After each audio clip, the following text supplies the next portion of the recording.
Bonjour à toutes et à tous. Nous sommes heureux d'être ici rassemblés dans la maison du Seigneur. Et je profite pour vous souhaiter la bienvenue en ce moment d'adoration, de joie et d'exaltation. Commençons par bénissons Dieu par nos cantiques. Dans Hymne et Louange, c'est le 157.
Celui-ci aussi.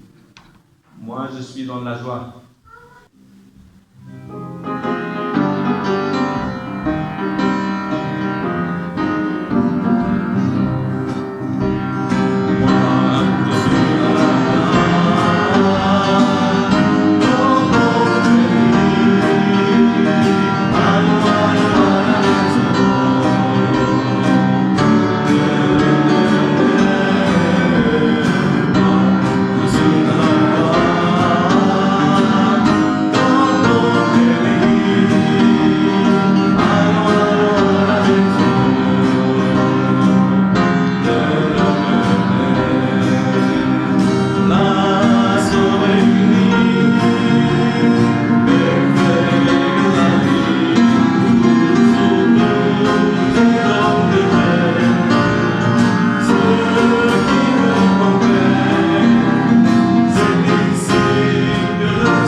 orange. Nous allons continuer par la lecture biblique qui est affichée devant.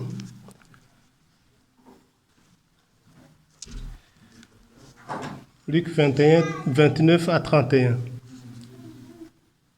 Puis Jésus leur dit cette parabole.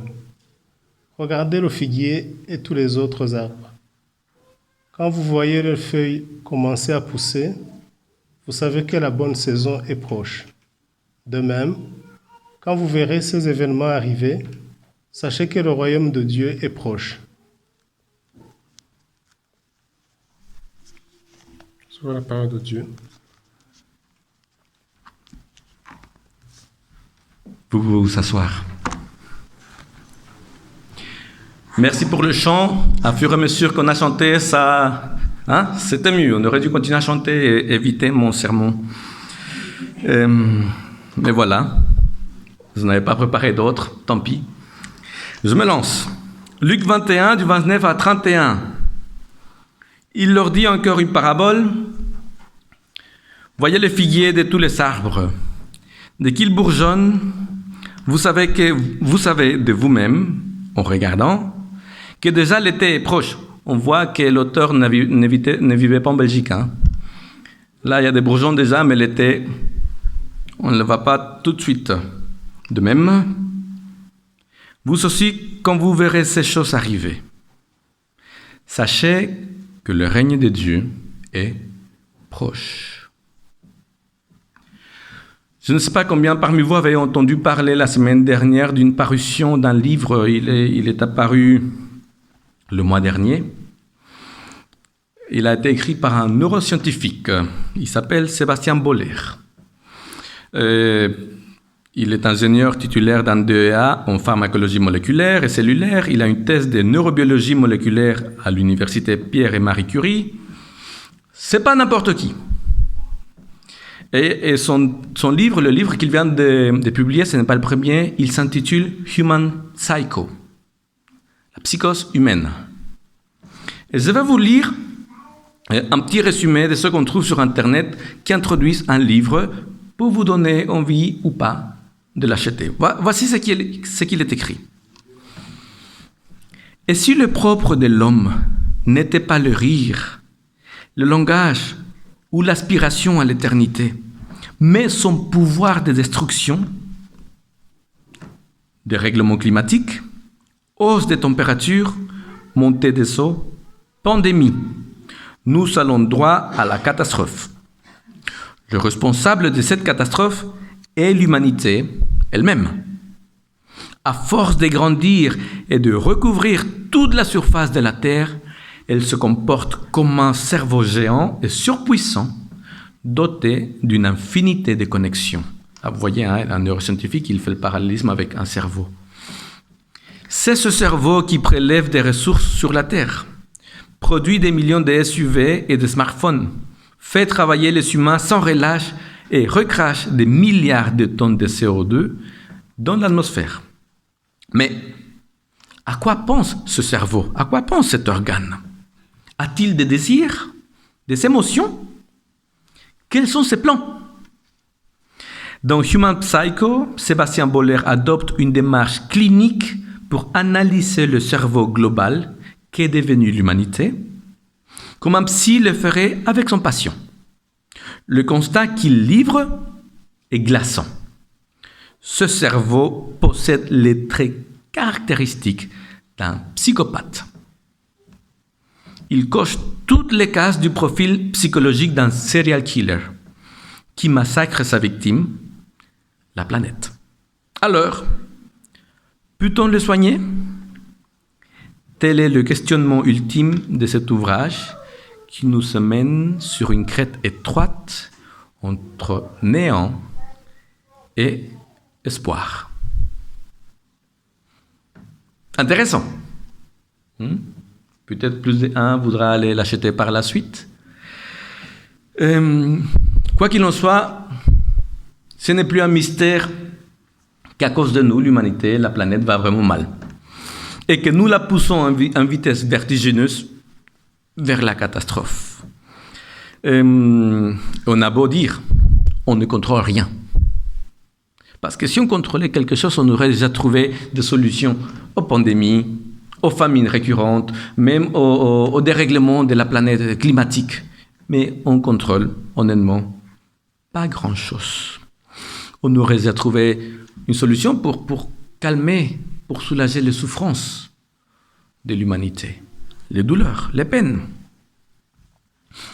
Et ça, ce n'est qu'un aspect du côté, si vous voulez,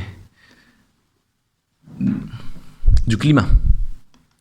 Si on regarde du côté de l'humanité elle-même, on trouve que l'humanité, elle est aux prises d'une confusion profonde. Et l'humanité, elle est en pleine errance.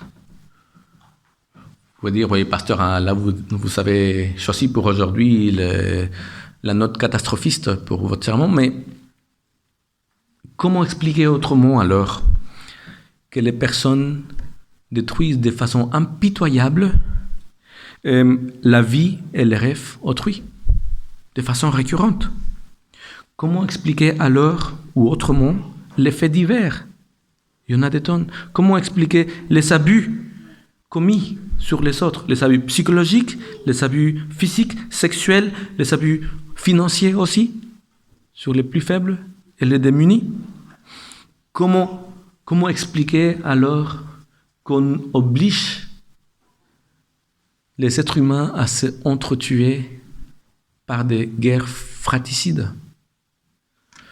Comment expliquer alors qu'on soit capable d'utiliser toutes sortes de drogues qui à la fin nous détruisent? À la recherche de quoi? Qu'est-ce qu'on n'arrive pas à trouver pour qu'on agisse de la sorte? Comment ça se fait que l'être le plus intelligent de la planète soit capable de plus belles choses comme de pires? Vous savez, Sébastien Boller, ce n'est pas le premier à essayer de donner une explication à tout cela. Et la Bible n'est pas la dernière. La Bible parle de la situation que nous traversons actuellement. Elle donne par contre une autre perspective. Une perspective plus large. Et elle dit que ce que nous voyons, ce que nous vivons annonce un événement qui s'approche inexorablement, mais plutôt de façon silencieuse. Matthieu 24, versets 32 et 33. S'il vous plaît, prenez vos Bibles, allumez vos GSM, pour une fois que c'est permis à l'Église, que ce soit pour lire la Bible. Matthieu, chapitre 24, versets 32 et 33. Il est écrit ceci. C'est Jésus qui parle à ses disciples. Laissez-vous instruire par la parabole tirée du figuier. Dès que ses branches deviennent tendres et que les feuilles poussent, vous savez que l'été est proche. De même, vous aussi, quand vous verrez tout cela, sachez qu'il est proche. Il est aux portes. Autrement, il est en train de dire à ses disciples, prenez le temps de regarder et comprendre le temps où vous vivez. Mais c'est quand que Jésus a dit cela à ses disciples et dans quel contexte et dans quel but?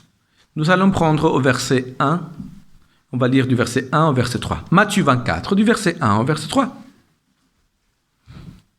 Comme Jésus s'en allait, au sortir du temple, ses disciples vinrent lui en faire remarquer les constructions. Mais il leur répondit, « Vous voyez tout cela? Amen. Je vous le dis, il ne restera pas ici pierre sur pierre qui ne soit renversée. »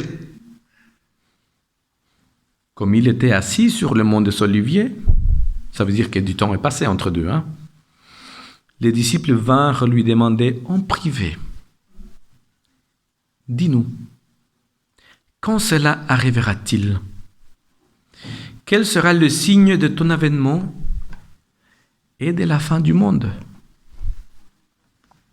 Donc, pour nous placer dans le contexte de l'histoire de Jésus, ce dialogue, il a eu lieu quelques heures à peine avant que Jésus soit mort sur la croix, ou nous devrions plutôt dire quelques heures avant qu'il n'accepte, qu'il se laisse pendre à la croix. comme on faisait à l'époque avec les pires malfaiteurs. Nous le savons, les disciples, ils ne se rendaient pas compte des temps qu'ils vivaient. Avec la mort de Jésus, ils allaient traverser eux-mêmes aussi des heures terrifiantes et des heures sombres. Ils allaient tous s'enfuir, rappelez-vous. Ils allaient tous abandonner Jésus. Mais occupés qu'ils étaient à regarder ce qui frappe aux yeux, la beauté d'un bâtiment, la beauté des matériaux qui avaient été utilisés pour le construire, ils ne sentaient pas les mêmes choses que Jésus. Et pour le moment, le temple. T'as vu le temple? Il est formidable, Jésus, n'est-ce pas? Vous savez que depuis, l'humanité n'a pas beaucoup avancé dans ce sens. L'humanité continue à être beaucoup plus préoccupée et attirée par ce qui frappe aux yeux, par le matériel, par ce qui est physique, par ce qui rapporte. Et beaucoup moins s'intéresser aux choses spirituelles. Et pourtant, nous approchons rapidement du plus grand événement de tous les temps, le retour du Christ. Mais le souci, c'est que pour ceux qui n'ont pas la perspective biblique, les guerres, les violences, les catastrophes naturelles, le réchauffement climatique, les fléaux sociaux, les injustices, tout ça, c'est comme si ça formait un rideau qui empêche les personnes de voir l'essence de ce qui arrive. Quel était le rideau pour Israël à l'époque de Jésus? Pour les disciples, par exemple. À l'occurrence, le temple. Le temple était devenu quelque chose qui les aveuglait et qui leur empêchait de voir plus loin.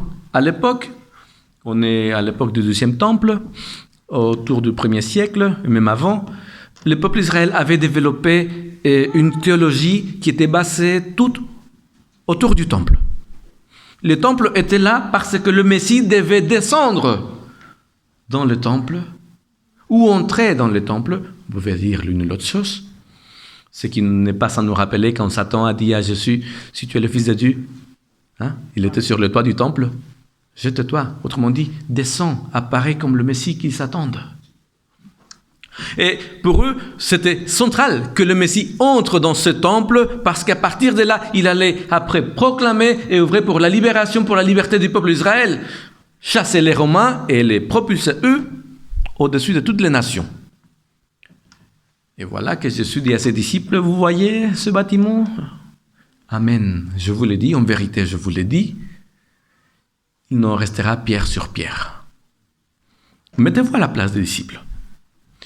Toutes vos convictions les plus profondes, vos désirs de nationalisme, de liberté, de voir le Messie arriver, de le reconnaître comme votre roi, tournent autour du temple. Et maintenant que je suis la personne en qui vous avez désormais le plus confiance, vous dites, c'est fini, plus de temple. Vous vous diriez comment? Honnêtement, c'est pour la théologie de l'époque du peuple d'Israël, c'est une catastrophe totale, sur toute la ligne. Comment imaginer que cela soit possible, que le temple soit détruit? Mais si le temple est détruit, alors le Messie ne peut plus venir, et si le Messie ne peut plus venir, alors on ne peut plus être libéré. Si on ne peut plus être libéré, les Romains seront encore là jusqu'à quand? Pourtant, il a dit qu'il n'y a plus de temple. Et si vous avez noté dans le verset, la question est posée à la sortie du temple. Et la fois suivante où ils vont parler à nouveau à Jésus, c'est sur le mont des Oliviers. Et il y a une trotte entre les deux. Ils étaient choqués. Ils essayaient de comprendre. Mais Jésus, qu'est-ce qui se passe? Et ils parlent certainement entre eux, et à la fin, ils arrivent, parce qu'ils sont arrivés à une conclusion. Si ce temple doit être détruit, le seul moment où cela pourrait être acceptable, envisageable, c'est quand? La fin du monde. Parce qu'à la fin du monde, le Messie revient de toute façon. Donc, ils essayent de tout mettre ensemble. Ils essayent de comprendre, donner du sens aux paroles de Jésus. Alors, ils vont lui dire, c'est quand? Vous voyez, pour eux, le temple était un rideau qui leur empêchait de voir qu'en réalité, le Messie tant attendu était déjà entré dans le temple. Mais pas comme un roi, comme un serviteur. Pour proclamer une libération, pas celle qu'ils s'attendaient, mais une libération beaucoup plus plus profonde. Je suis à ébranler leur certitude, un peu comme pour leur dire, c'est quoi vous, mais rendez-vous compte les temps que vous vivez. La question, je pense qu'elle doit être adressée à nous autres aussi. Est-ce que nous nous rendons compte des temps où nous vivons?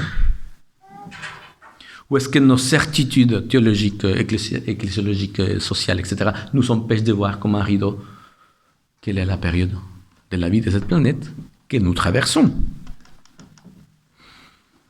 Donc, verset 3, comme il était assis sur le mont des Oliviers, les disciples vinrent lui demander en privé, peut-être il y avait d'autres personnes, « Seigneur, dis-nous, quand cela arrivera-t-il?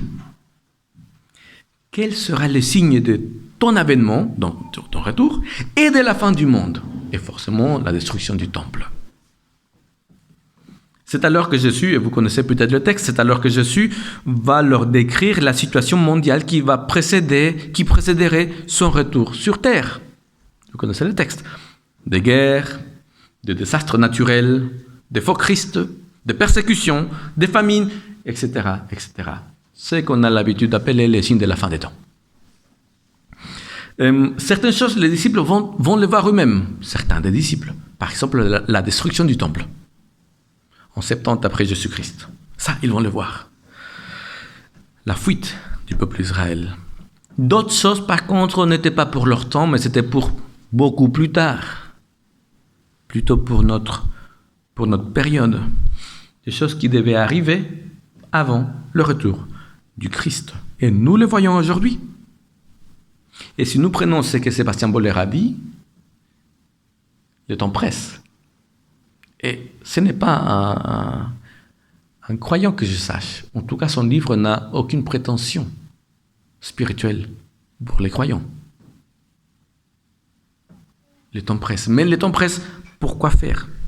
Je pense que il est plus que temps que l'humanité apprenne que dans la Bible, la situation que nous vivons a été vue à l'avance. Attention, ne me faites pas dire ce que je n'ai pas dit.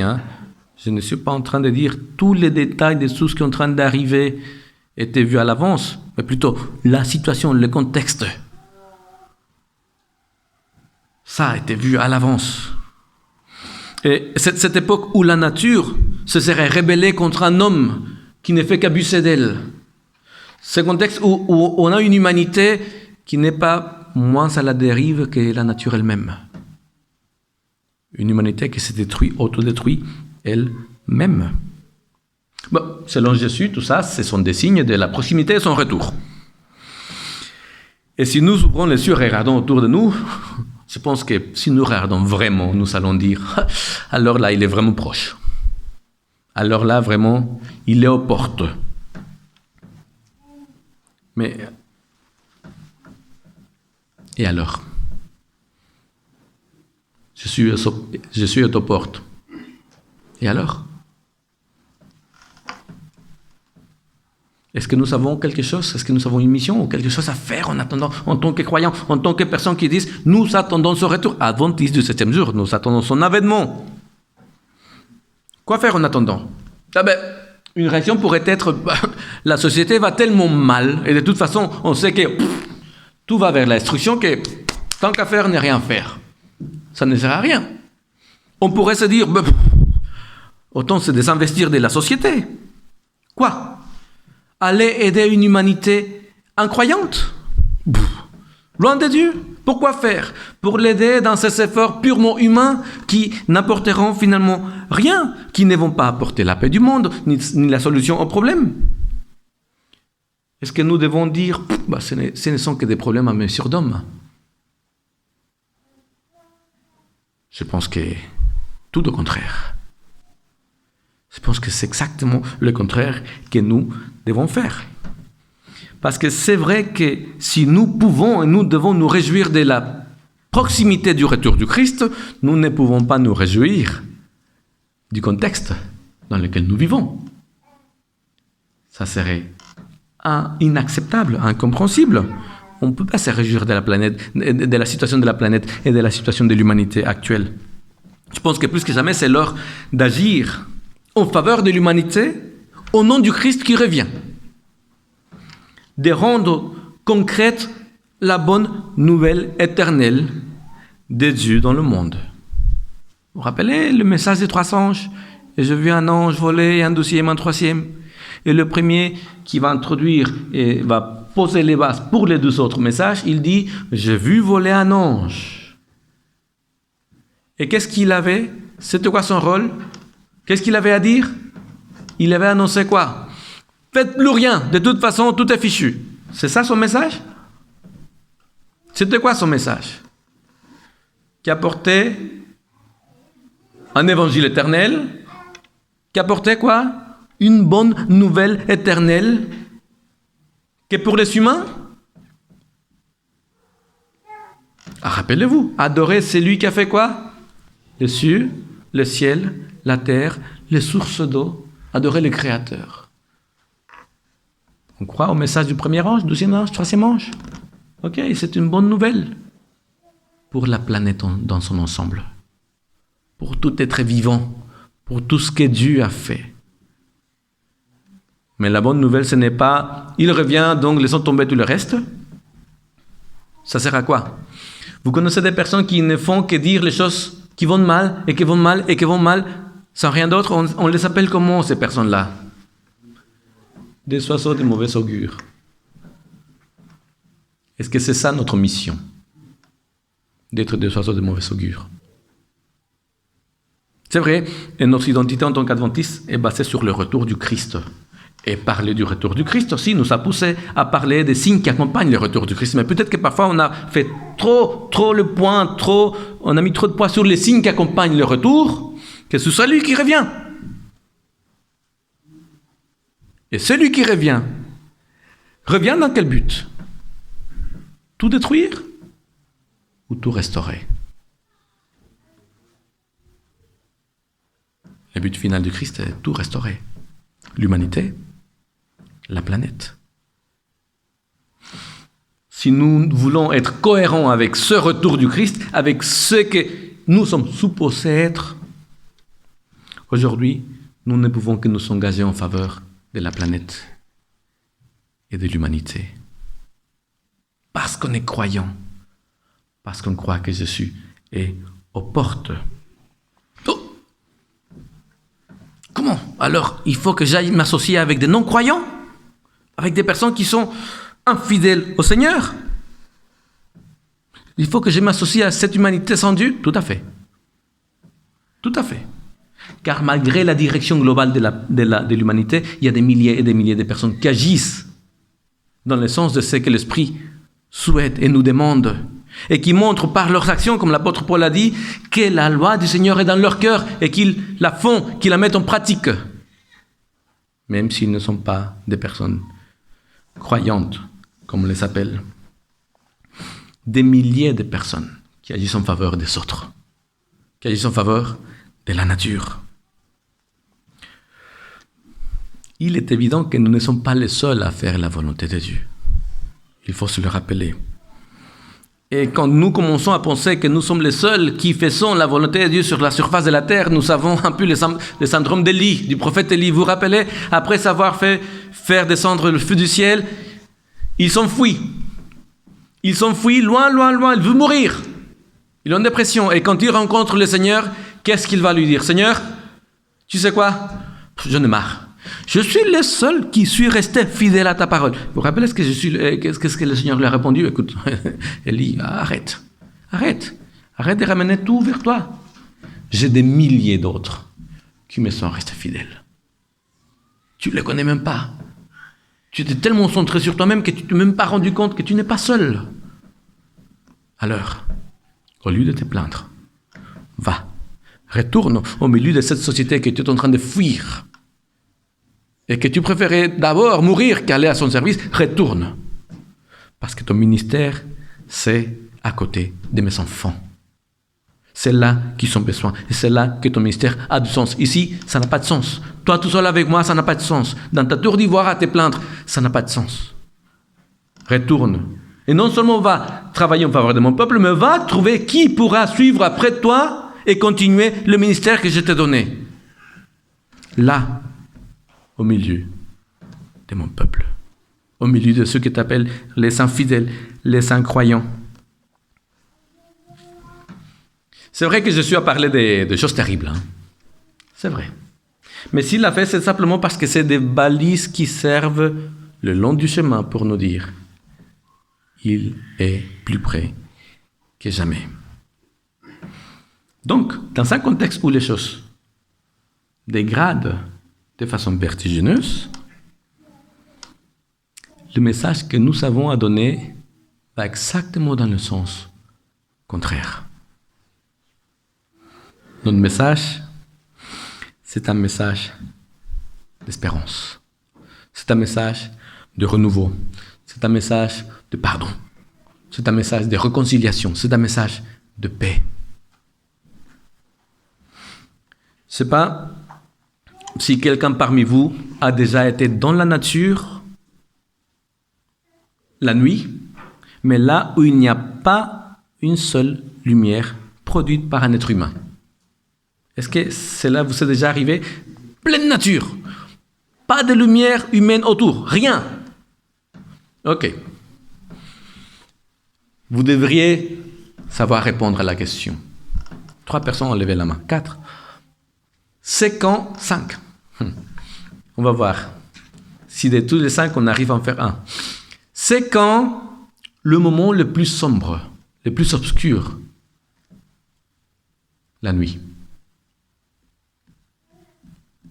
Vous allez me dire, oui, mais on dormait à ce moment-là. Non, c'est quand le moment le plus obscur de la nuit. Pardon? Mais tu n'avais pas levé la main. Le moment le plus obscur de la nuit, c'est juste avant que l'aube n'apparaisse. Et si vous n'avez pas fait l'expérience encore, essayez un jour. À ce moment-là, l'obscurité devient presque... Hein, c'est lourd, c'est profond, c'est quelque chose. On le sent.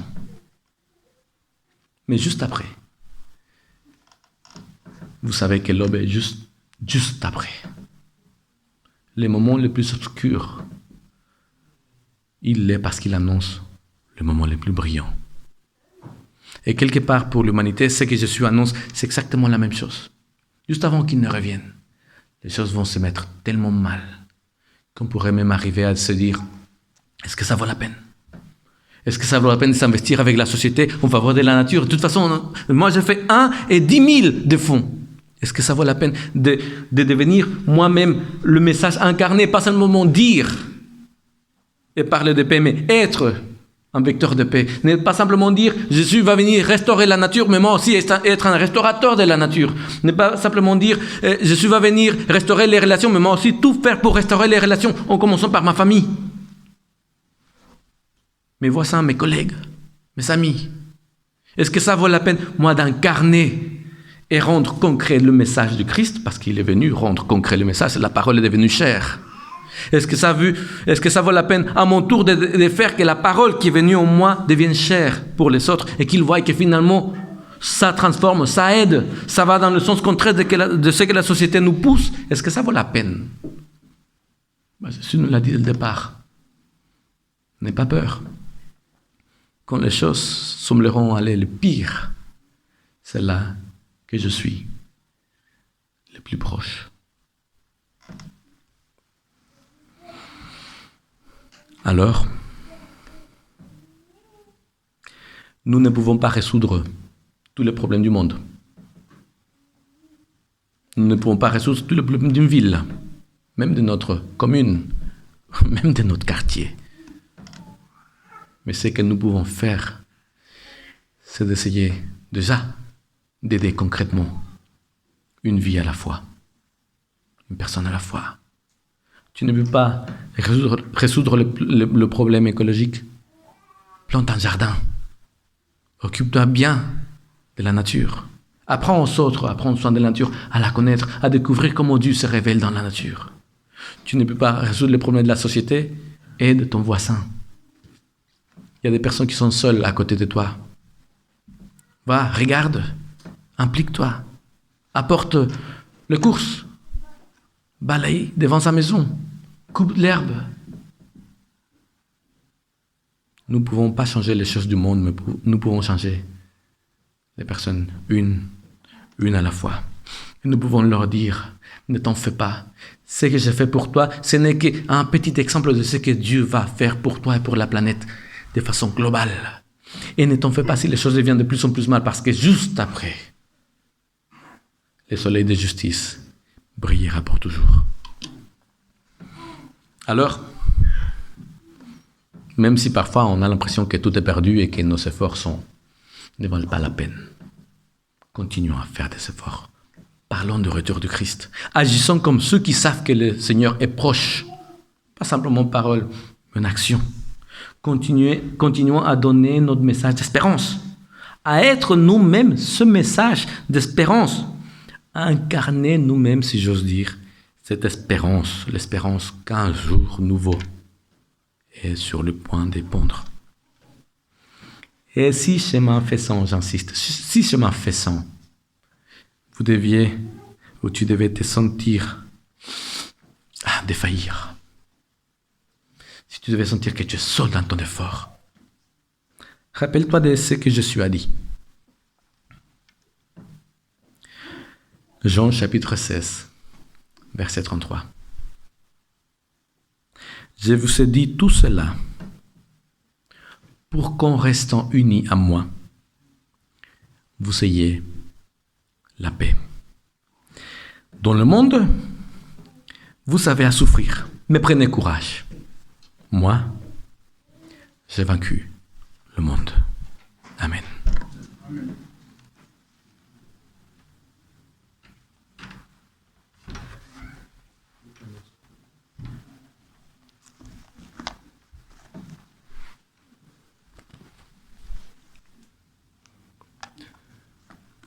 Voilà, nous allons nous lever et chanter le cantique Aube nouvelle.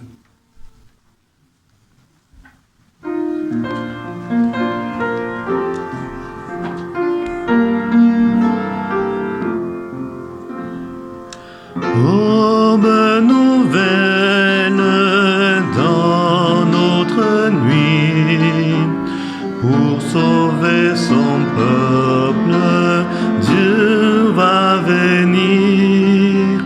Joie pour les pauvres, fête aujourd'hui. Il faut réparer la route au Seigneur. Il faut préparer la route au Seigneur. Bonne nouvelle, cris et chansons. Dieu va venir, vois qui s'élève dans nos déserts. Il faut préparer la route au Seigneur. Il faut préparer la route au Seigneur.